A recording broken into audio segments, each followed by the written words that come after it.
أعوذ بالله من الشيطان الرجيم.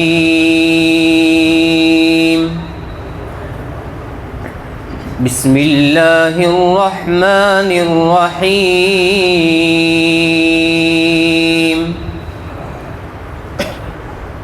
ومن آياته أن خلقكم من تراب ثم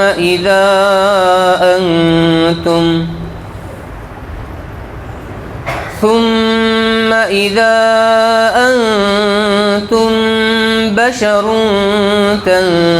تنتشرون. ومن آياته أن خلق لكم من أنفسكم أزواجا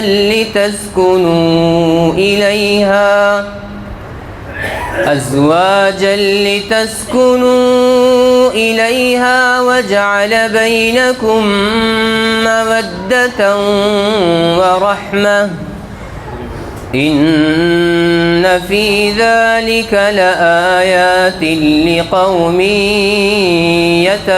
يتفكرون.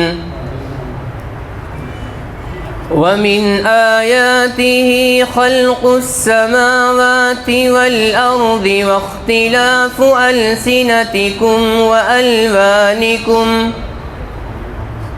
إن في ذلك لآيات للعالمين.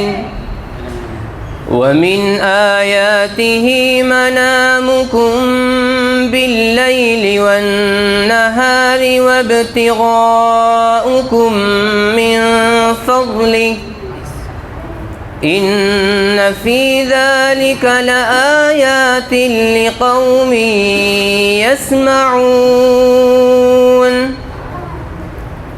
ومن آياته يريكم البرق خوفا وطمعا وينزل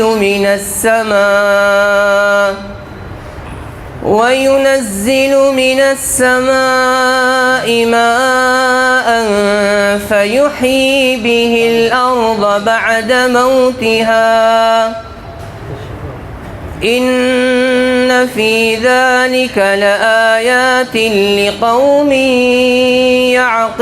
يعقلون.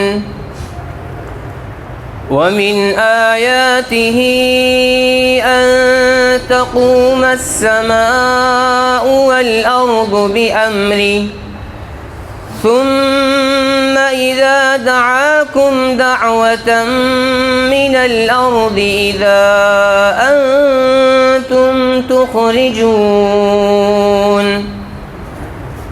وله من في السماوات والأرض كل له قانتون.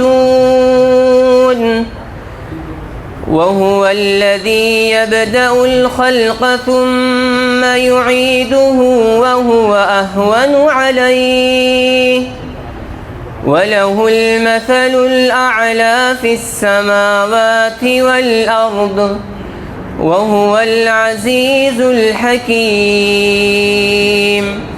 صدق الله العظيم.